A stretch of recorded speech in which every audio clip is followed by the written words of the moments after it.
नमस्कार दोस्तों, स्वागत है आपका आपके अपने चैनल डायमंड ज्ञान अड्डा में। और मैं अतुल आज आपके लिए लेके आया हूँ 3 जुलाई और 4 जुलाई की संयुक्त रूप से जो प्रमुख खबरें रही हैं उनको हम लोग आज डिस्कस करने जा रहे हैं।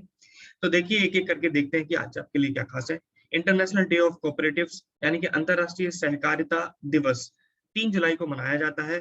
अंतर्राष्ट्रीय सहकारिता दिवस हर वर्ष जुलाई के पहले शनिवार को मनाया जाता है। तो आप याद करिए, 3 जुलाई को इस बार मनाया गया है, लेकिन हर वर्ष ये जुलाई के पहले शनिवार को मनाया जाता है। ठीक है। और ये पहली बार 2005 में संयुक्त राष्ट्र संघ के तत्वाधान में मनाया गया था। और 2021 में इसका जो विषय है उसको आप याद रखिए, cooperatives and for building and a people centred and environmentally and just recovery, ये इसका इस बार का विषय रहा है। अगली खबर देखते हैं। अंटार्कटिका में 18.3 डिग्री सेंटीग्रेड रिकॉर्ड गर्मी की पुष्टि। आपको पता है जिस तरीके से ग्लोबल वार्मिंग और क्लाइमेट चेंजेस चल रहे हैं उसके देखते हुए ये अंटार्कटिका में 18.3 डिग्री सेंटीग्रेड का रिकॉर्ड गर्मी की पुष्टि की गई है। अधिकतम तापमान का ये रिकॉर्ड बना है। इससे पहले क्या था, अंतरराष्ट्रीय महाद्वीप के लिए WMO द्वारा सत्यापित पिछला रिकॉर्ड 24 मार्च 2015 को एस्पेरांजा रिसर्च स्टेशन में 17.5 डिग्री सेंटीग्रेड दर्ज किया गया था। ठीक है। अगली खबर है, फिर से मिली विलुप्त चूहे की प्रजाति। ऑस्ट्रेलिया के द्वीपों में 150 वर्ष पहले विलुप्त हो चुके चूहे की प्रजाति मिल गई है।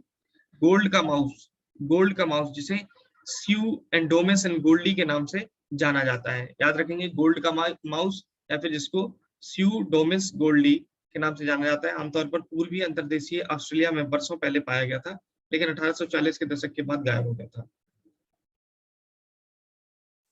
अगली खबर क्या है, उत्तराखंड सरकार ने दूसरे वर्ष भी रद्द कर दी है कांवड़ यात्रा को रद्द कर दिया गया है। अगली खबर यहाँ पर देखते हैं, रेलवे ने खोला फ्रेश वाटर टनल एक्वेरियम। ये बहुत इंपॉर्टेंट है कि fresh water and tunnel and aquarium खोल दिया है रेलवे ने। तो बेंगलुरु रेलवे स्टेशन पर पहली बार एक्वेटिक किंगडम की स्थापना की गई है। तो आपको याद रखना है कौन सा रेलवे स्टेडियम है, बेंगलुरु। ठीक है ना, बेंगलुरु में ही ये सब चीजें हो सकती हैं। एक्वेटिक किंगडम की स्थापना की गई है। यह अमेजन रिवर एंड कॉन्सेप्ट पर आधारित है। मछलियों की दुर्लभ प्रजातियों से लेकर विदेशी समुद्री पौधों वाले इस एक्वेरियम को देखने के लिए केवल 25 रुपए का प्रवेश शुल्क है। तो आप जान सकते हैं कि काफी कम है। आप लोग अगर बेंगलोर जाए तो जरूर घूमें। Indian railway station development corporation limited ने IRSDC ने HNI एक्वेरियम एंड किंगडम के सहयोग से अपनी तरह का यह अनूठा एक्वेटिक पार्क विकसित किया। अगली खबर है, पाकिस्तानी सेना में शामिल किए गए हैं VT4 युद्धक टैंक, और ये इन्होंने चीन से उधार में लिए हैं। अगली खबर देखते हैं, ओलंपिक के लिए क्वालिफाई हुए भारतीय नौसेना के एथलीट।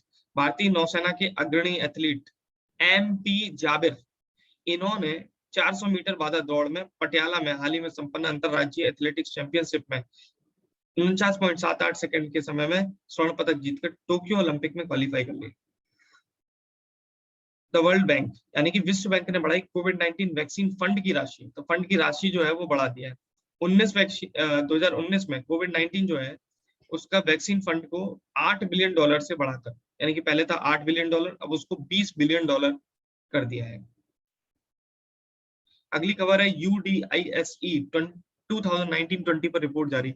शिक्षा मंत्री रमेश पोखरियाल निशंक, आपको पता है ये है, भारत में स्कूली शिक्षा के लिए एक United information system for education plus, यानी कि United information system and for education 2019 and 20 पर रिपोर्ट जारी की है।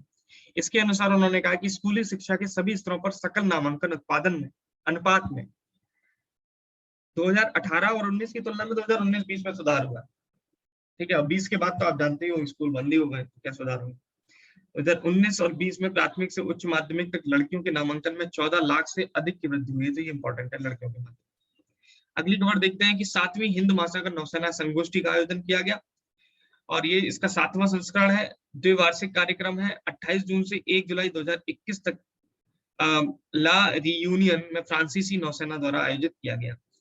पहले तो कहां पर, ला रियूनियन में, और फ्रांसीसी सेना द्वारा इसको आयोजित किया गया। भारतीय नौसेना ने 2008 में IONS की कल्पना की थी।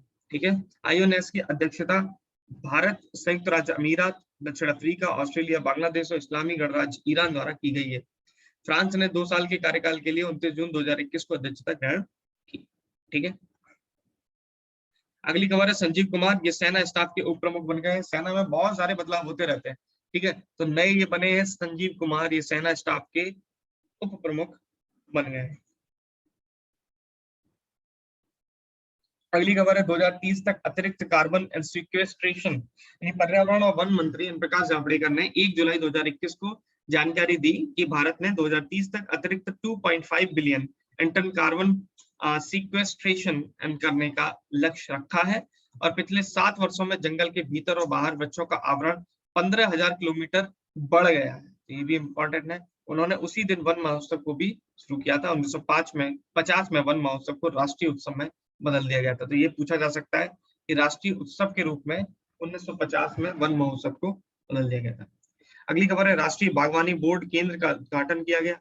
कृषि और किसान कल्याण मंत्रालय ने मध्य प्रदेश के ग्वालियर में राष्ट्रीय बागवानी बोर्ड केंद्र की शुरुआत की है।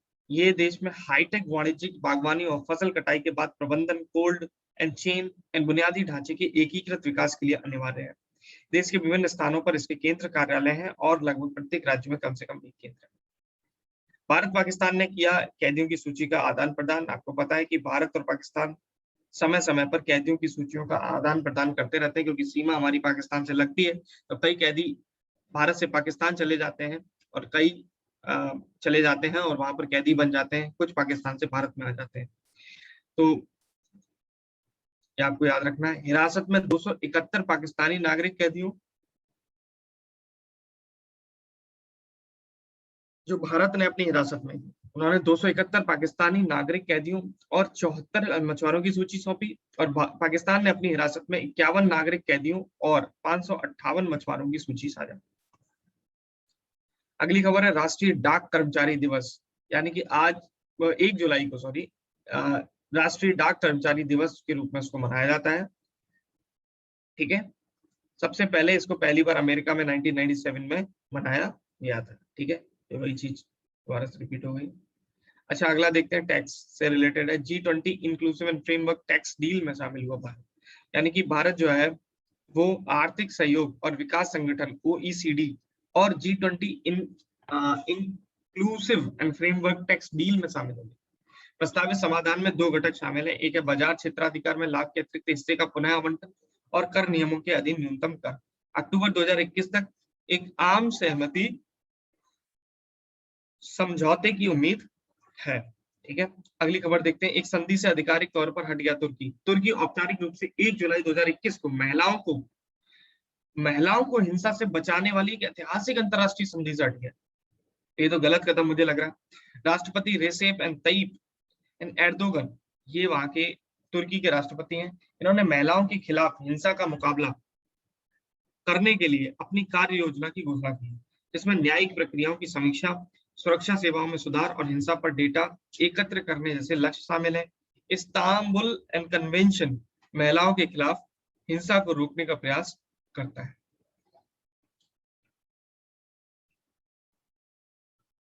इसको आप लोग याद रखेंगे। अगली खबर है, लॉन्च हुए 6 टेक्नोलॉजी इनोवेशन प्लेटफॉर्म। केंद्रीय भारी उद्योग और सार्वजनिक उद्यम और सूचना और प्रसारण मंत्री प्रकाश जावड़ेकर ने 2 जुलाई 2021 को आभासी तौर पर 6 प्रौद्योगिकी नवाचार एंड प्लेटफॉर्म लॉन्च किए। ये प्लेटफॉर्म कुछ पहचानी गई मात्र प्रौद्योगिकियों पर ध्यान केंद्रित करेंगे जो वर्तमान और भविष्य की जरूरतों के लिए विनिर्माण क्षेत्र, पूंजीगत सामान और गतिशीलता को एक साथ कवर करेंगे। अगली खबर है, जगन मोहन रेड्डी, आप देख रहे होंगे, आंध्र प्रदेश के मुख्यमंत्री YS जगन मोहन रेड्डी ने नए दिशा निर्देशों के साथ YSR बीमा शुरू की है। वनवेव ने लॉन्च की 36 उपग्रह। तो ब्रिटेन स्थित एक टेक कंपनी है वनवेव, इसने 1 जुलाई 2021 को 36 उपग्रहों को कक्षा में भेजा। रूस के सुदूर पूर्व से प्रक्षेपण ऐसे 50 डिग्री अक्षांश के उत्तर में हर जगह कनेक्टिविटी प्रदान करने की अनुमति देता है। रॉकेट कौन सा था? वोस्टोचनी एंड कॉस्मोड्रोम से सोयुज एंड रॉकेट द्वारा इसको भेजा गया। रॉकेट पर हेलो नॉर्थ पोल संदेश लिखा था। तो ये भी पूछा जा सकता है कि कौन सा संदेश लिखा था, तो हेलो नॉर्थ पोल ये संदेश लिखा था। अगली खबर है, ब्लैक कार्बन से हो सकती है समय से पहले मृत्यु। बिल्कुल, बाणगंगा के मैदान ब्लैक कार्बन एंड BC के संपर्क में है, जिसका क्षेत्रीय जलवायु और मानव स्वास्थ्य पर गंभीर असर पड़ता है। बस इतना याद रखिए कि एक्सीलेंस यानी कि महामनायन centre of excellence in climate change research के वैज्ञानिकों ने व्यक्ति के साथ साथ बीसी यानी कि आपका ब्लैक कार्बन एरोसोल के संचयी प्रभाव की खोज की।